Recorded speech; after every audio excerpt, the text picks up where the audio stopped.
Now I am calling upon Dr. Shirley Tellis on the stage, and I would request my co-host Nitin David to introduce Dr. Tellis to the audience.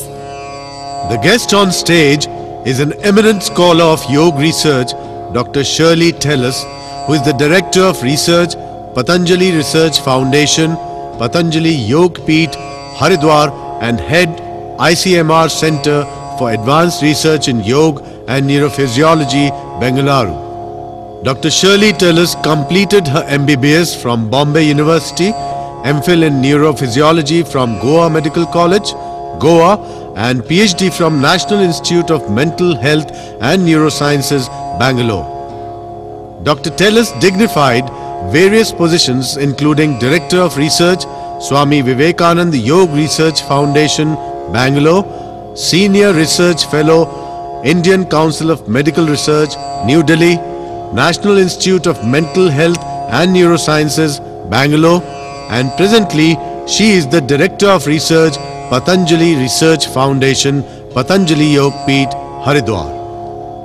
Recipient of several prestigious national and international awards, Dr. Shirley Tellis is currently on the Project Evaluation Committee, Central Council for Research in Yoga and Naturopathy, Ministry of Health and Family Welfare, Government of India. Now we request Dr. Shirley Tellis for the words of motivation. So dear connoisseurs, please give a big hand to Dr. Shirley Tellis. Namaste. I bring you greetings from Patanjali Yoga Peeth in Haridwar, learned scholars and my colleagues. Let me begin by congratulating the Ujjain Yoga Life Society for choosing a theme which is at one time both complex and very simple. As a neuroscientist, what does consciousness mean? In a very literal sense, consciousness means being aware of one's environment and responding to it. But for all of the scholars here, this is very definitely too simplistic a definition. So let me try to look at it from the point of spiritual practices and yoga in particular in three specific dimensions: the physical dimension, the mental dimension, and how it influences our interaction with one another and the environment. Let's look at the physical dimension first. I'll start with an example. Imagine that you're doing, and this happens to all of us, we get into a web where we work very hard, and over a period of time, we feel a little tired, the body sends warning signals, we disregard those signals because we do not have awareness, we continue working hard, and we get ill. The key to yoga practice is awareness. So if we practice awareness in our daily life, we would be aware at a very early stage if we are physically approaching ill health. So that's the physical aspect. I'm keeping it very short because I don't really want to go into the depth of anything here. Let's look at the mental aspect. Again, the key to all spiritual practices and yoga in particular is being aware of the stream of consciousness or the stream of our thought processes. So anything which disturbs the balance, we feel too happy or we feel too sad. If we live in pure awareness, we would be able to analyze, why are we so happy? And then we'll realize it's because we got a new possession. How transient, how temporary is that?